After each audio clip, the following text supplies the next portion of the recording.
கிறிஸ்துவுக்குள் பிரியமானவர்களே, கர்த்தராகிய இயேசு கிறிஸ்துவின் நாமத்தில் உங்களுக்கு வாழ்த்துதல் தெரிவித்துக் கொள்கிறேன்.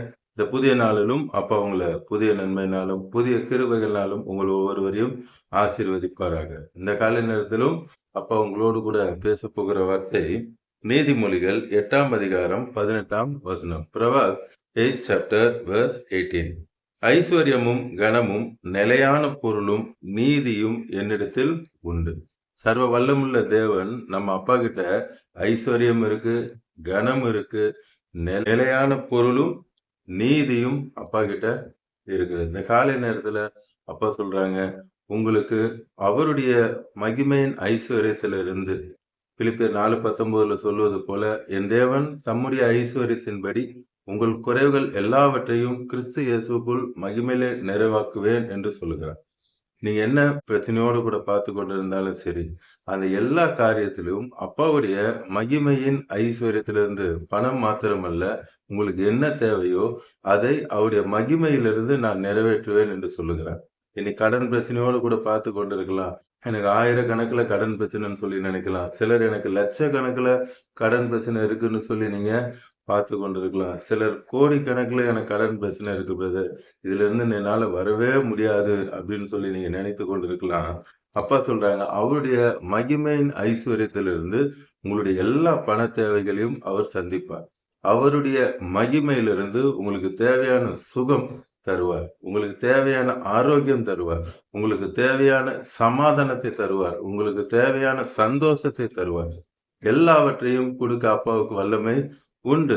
அவர் உங்களுக்கு குழந்தை பாக்கியத்தை தருவார். உங்க பிசினஸ் பிளரிஷ் பண்ண அப்பாவால முடியும். அப்பாவால கூடாத காரியம் ஒன்றுமில்லை. இந்த காலை நேரத்துல சொல்றாங்க, எல்லாம் என்கிட்ட இருக்கு, நான் என் பிள்ளைகளுக்கு தருவேன் என்று சொல்லுகிறார். இன்று பார்த்து கொண்டிருக்கிற கோடிக்கணக்கான அவருடைய பிள்ளைகளான உங்களுக்கு எல்லாவற்றையும் நான் தருவேன் என்று சொல்லுகிறார். அதே நீதிமொழிகள் 10ஆம் அதிகாரம் 22ஆம் வசனத்துல அப்பா சொல்றாங்க, கர்த்தரின் ஆசீர்வாதமே ஐஸ்வர்யத்தை தரும், அதனோடு கூட நான் வேதனையை கூட்ட மாட்டேன் என்று சொல்லுகிறார். இந்த காலை நேரத்துல அப்பா உங்களை ஆசீர்வதிக்க போறாங்க. மனிதனுக்கு கொடுக்குற ஆசீர்வாதம் அப்படின்னு வச்சு நீங்க கடன் கேட்பீங்க, உடனே கொடுத்துருவாங்க. சிலர் இல்லைன்னு சொல்லுவாங்க. கடன் கொடுத்தவர்கள் என்ன பண்ணுவாங்க, குறிப்பிட்ட காலத்துக்கு வட்டி கொடுன்னு சொல்லுவாங்க. அப்படி அநேக காரியங்கள் உண்டு. அது உங்களுக்கு ஒரு சமாதானமும் வராது, ஒன்றும் வராது. ஆனா அப்பா சொல்றாங்க, அப்பாவோட ஆசீர்வாதமே ஐஸ்வர்யத்தை தரும், அதனோட வேதனை வராது. அவங்க போன் பண்ணி துக்கப்படுத்துவாங்க. அநேக கேவலமான வார்த்தைகளை, இழிவான வார்த்தைகளை பேசுவாங்க. கொடுக்கும் பொழுது நமக்கு வாங்கும் பொழுதும் நல்லா இருக்கும். ஆனா அதுக்கப்புறம் பாத்தீங்கன்னா அவங்க கொடுக்குற அந்த டார்ச்சர் நம்மளால தாங்கவே முடியாது. கொடுத்துட்டோம்னா ஸ்தோத்திரம். கடன் வாங்கினவன் கடன் கொடுத்தவனுக்கு அடிமை என்று அப்பாவுடைய வார்த்தை சொல்லுகிறது. அதனால் அந்த அடிமைத்தனத்திலிருந்து இன்றைக்கு நான் வெளியே வர வேண்டும் என்று சொல்லி உள்ளத்தின் ஆழத்திலிருந்து நீங்க கேட்பீங்கன்னா அப்பா உங்களை அந்த அடிமைத்தனத்திலிருந்து விடுதலை ஆக்குவாங்க. அப்பா சொல்றாரு, நான் ஐஸ்வர்யத்தை தரேன், அதனோடு உங்களுக்கு வேதனை வராது. இவ்வளவு நாள் இருந்த வேதனை இன்றோடு அப்பா முடிய பண்ண போகிறார். இந்த பிரச்சனை எப்படி போகுமோ என்று சொல்லி நீங்க பயத்தோட திகிலோட பாக்குறீங்க. என் சக்திக்கு மீறின பிரச்சனை இது, என்னால திருப்பி கொடுக்க முடியாது சொல்லி அழுகையோடு கூட பார்த்து கொண்டு இருக்கிறீங்க. அப்பாவால எல்லாம் முடியும். வானமும் பூமியும் அவரது தான், வெள்ளியும் பொண்ணும் அவரது தான். அவர் நிச்சயமாய் அற்புதத்தை செய்வார். இரண்டாவதாக 1 நாளாகமம் 29ஆம் அதிகாரம் 12ஆம் வசனம். 1 Chronicles 29 chapter verse 12. ஐஸ்வர்யமும் கனமும் உம்மாலே வருகிறது. அல்லேலூயா. ஐஸ்வர்யமும் அப்பா கிட்ட இருந்தா வருது. அடுத்து கனம். நம்ம அங்க 4 காரியத்தை பார்த்தோம். ஐஸ்வர்யம், கனம், நிலையான பொருள், அடுத்து நீதியை பார்த்தோம்.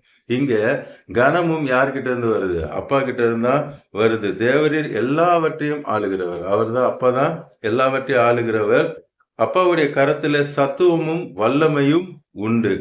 எவரையும் மேன்மைப்படுத்தவும் பலப்படுத்தவும் உம்முடைய கரத்தினாலே ஆகும். அப்பாவால தான் எல்லாவற்றையும் செய்ய முடியும். அவரை மேன்மைப்படுத்தவும் அப்பாவால தான் முடியும், பலப்படுத்தவும் அப்பாவால தான் முடியும்.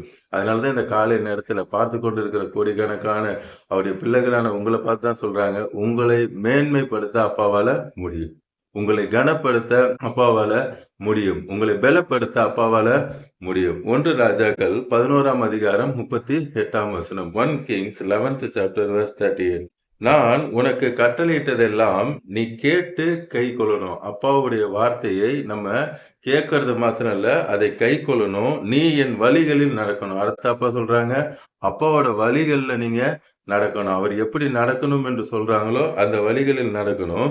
என் தாசனாகிய தாவீது செய்தது போல என் கட்டளைகளையும் என் கற்பனைகளையும் கை கொள்ளும்படிக்கு அப்பாவுடைய வார்த்தையை கை கொண்டு நடக்கணும். அப்பாவுக்கு பிரியம் இல்லைன்னா நம்ம அதை என்ன பண்ணக்கூடாது, செய்யக்கூடாது.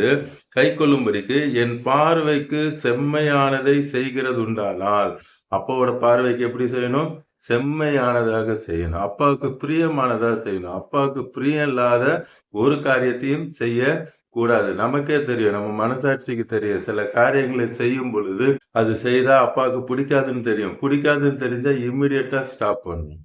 இன்னைக்கு நிறைய பேர் பாத்தீங்கன்னா அப்பாவுக்கு பிரியம் இல்லாத காரியத்தை செய்வாங்க.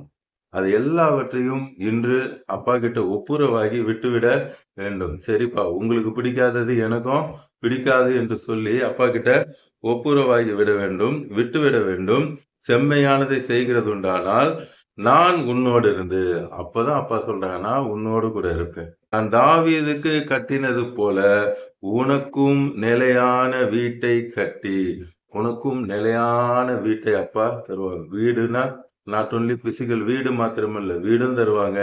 இன்னைக்கும் உங்க வாழ்க்கையில எந்தெந்த காரியங்கள் கட்டப்படாம இருக்கிறதோ எல்லாவற்றையும் நான் கட்டுவேன் என்று சொல்லுகிறேன். இன்னைக்கு உலக பிரகாரமான ஒரு செல்வந்தரோட பிள்ளைய பாத்தீங்கன்னாலே அவங்களுக்குன்னு ஒரு ஸ்டேட்டஸ் இருக்கும். அந்த ஸ்டேட்டஸை விட்டு கீழே இறங்கி வரமாட்டாங்க.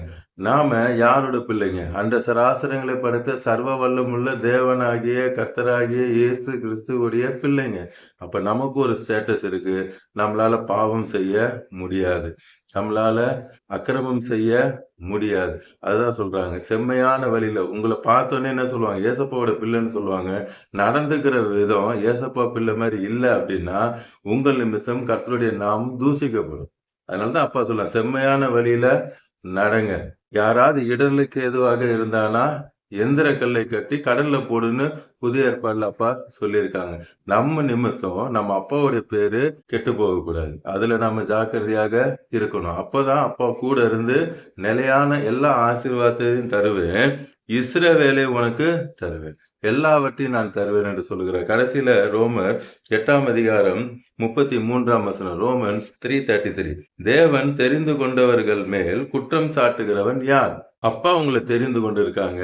உங்க மேல் குற்றம் சாட்டுகிறவன் யார்? நம்ம எல்லாவற்றையும் ஒப்புரவாகி விட்டுறணும். அப்பா எனக்கு வேற ஒண்ணு வேணாம், நீங்க தான் வேணும். இதுவரை செய்த எல்லா பாவங்கள் அக்கிரமங்களை மன்னிங்கன்னு சொல்லும்போது அவர் மன்னிப்பாரு. மன்னித்து அப்பா கிட்ட ஒப்புரவானோடனே அப்பா அவருடைய பிள்ளையாக நம்மை ஏற்றுக்கொள்வாரு. அவருடைய பிள்ளைகளாக அப்பா ஏற்றுக்கொண்டதுக்கு அப்புறம் யாரும் நம்மள குற்றப்படுத்த அப்பா விட மாட்டாங்க. தேவனே அவர்களை நீதிமான்களாக்குகிறவர். நாம நீதிமானாக முடியாது. அப்பாவோட ரத்தத்தினால கழுவி அப்பா நம்மள என்னவா மாத்திருக்காங்க? நீதிமானாக மாற்றிருக்காங்க. உள்ளத்தின் ஆழத்துல இருந்து அப்பா எனக்கு நீங்க தான் வேணும், எனக்கு வேற ஒண்ணும் வேணாம், என் இருதயத்துக்குள்ள வாங்கன்னு சொல்லி உள்ளத்தின் ஆழத்திலிருந்து நீங்க கூப்பிடுவீங்கன்னா உங்க இருதயத்துக்குள்ள அப்பா இன்றைக்கு இந்த நொடி வந்துருவாங்க. கடைசியா அதுலயே 30ஆம் வசனம் verse 30ல எவர்களை முன்குறித்தாரோ அவர்களை அழைத்தும் இருக்கிறார், எவர்களை அழைத்தாரோ அவர்களை நீதிமான்களும் ஆக்கியிருக்கிறார், எவர்களை நீதிமான்களாக்கினாரோ அவர்களை மகிமைப்படுத்தியும் இருக்கிறார். அல்லேலூயா. காலை நேரத்துல அப்பா சொல்றாங்க, அப்பா உங்களை மகிமைப்படுத்தி இருக்கிறாங்க. 4 விதமான ஆசீர்வாதத்தை இந்த காலை நேரத்துல அப்பா உங்களுக்கு கொடுக்கிறாங்க. முதல்ல ஐஸ்வர்யம், 2வது கனம், 3வது நிலையான பொருள், 4வது நீதி. அவர் நீதி செய்கிற தேவன். அவருடைய ரத்தத்தினால உங்களை கழுவி சுத்திகரித்து அவருடைய பரிசுத்தத்தை உங்களுக்கு கொடுத்திருக்காங்க. நித்திய ஜீவனை உங்களுக்கு கொடுத்திருக்கிறாங்க. இப்பொழுது நாம் கண்களை மூடி கல்வாரி சிலுவையை பார்க்கலாமா? அன்பின் பரலோக தகப்பனே, இந்த காலை நேரத்தில் உங்களுடைய பிள்ளைகளோடு கூட பேசுனீங்கப்பா. நீங்க அற்புதங்களையும் அதிசயங்களையும் செய்கிற தேவன், ஆராய்ந்து முடியாத பெரிய காரியங்களை செய்கிற தேவன். இப்பொழுதும் ஜெபிக்கிற இந்த நேரத்தில் நீர் அற்புதம் செய்து கொண்டிருக்கிறேன். பார்த்து கொண்டிருக்கிற கோடிக்கணக்கான உடைய பிள்ளைகளை இப்பொழுதே நீர் தொடுகிறீரப்பா. அவர்கள் எந்தெந்த காரியத்துல எனக்கு அற்புதம் வேண்டும் என்று சொல்லி பார்த்து கொண்டிருக்கிறார்களோ அந்த காரியத்துல இப்பொழுது நீர் அற்புதத்தை செய்கிறீர். வீட்டுல ஒரே பிரச்சனை, ஒரு சமாதானம் இல்லை. எதை எடுத்தாலும் ஒரு சமாதானம் இல்லை.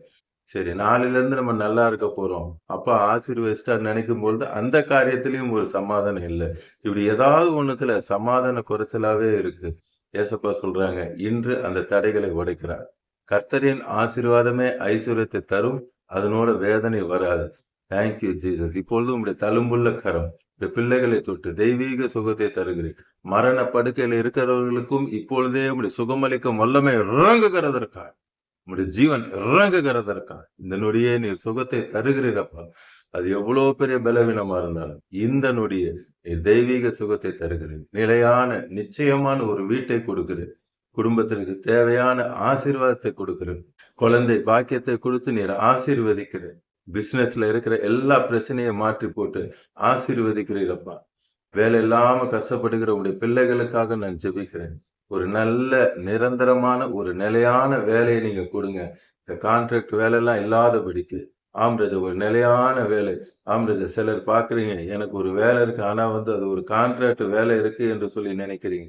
எனக்கு ஒரு நிரந்தர வேலை வேணும்னு சொல்லி நீங்க கேட்டுக்கிட்டு இருக்கீங்க. இப்போது அப்பா உங்களுக்கு சொல்றாங்க, நிரந்தரமான நல்ல வேலையை அவர் தரப்போகிறார். Thank you Jesus. இப்பொழுதுமே உங்களுடைய கரம் ஒவ்வொருவரையும் தொடுகிறதுக்காக நன்றி. அவங்க எக்ஸ்பெக்ட் பண்ற சேலரியை விட நல்ல சேலரியை கொடுத்து என் ஜனம் சமாதான தாபரங்களிலும் நிலையான வாசஸ்தலங்களிலும் தங்கியிருக்கும் என்ற வார்த்தையின்படி இப்போது நீர் ஆசீர்வதிக்கிறீர்கள். இப்பொழுதே நீர் அற்புதம் செய்ததுக்காக என்று பார்த்து கொண்டிருக்கிற கோடிக்கணக்கான நம்முடைய பிள்ளைகளை ரட்சித்து அவர் குடும்பத்தை ரட்சித்து ஆசீர்வதிக்கிறேன். ரட்சிக்கிற மீட்பெரும் பரிசுத்தருமான கர்த்தராகிய இயேசு கிறிஸ்து நாமத்தில் ஜெபிக்கிறேன். ஜீவனுள்ள நல்ல பிதாவே, ஆமென், ஆமென். தொடர்ந்து பாருங்க, அப்பாவோட வார்த்தையை கேளுங்க, அநேகருக்கு ஷேர் பண்ணுங்க. எல்லோரும் ரட்சிக்கப்படட்டும், ஆசீர்வதிக்கப்படட்டும். உங்களுக்கு பிரேயர் பாயிண்ட்ஸ் இருந்தா கமெண்ட்ஸ்ல போடுங்க. உங்களுக்காக ஜெபிப்பேன். ஏசப்பா அற்புதம் செஞ்சிருவாங்க. அதே கமெண்ட்ஸ்ல ஏசப்பா எனக்கு அற்புதம் செஞ்சிட்டாங்கன்னு சொல்லி அப்பாவோட நாமத்தை நீங்க மகிமைப்படுத்துவீங்க. God bless you. பிரைஸ் எல்லாம்.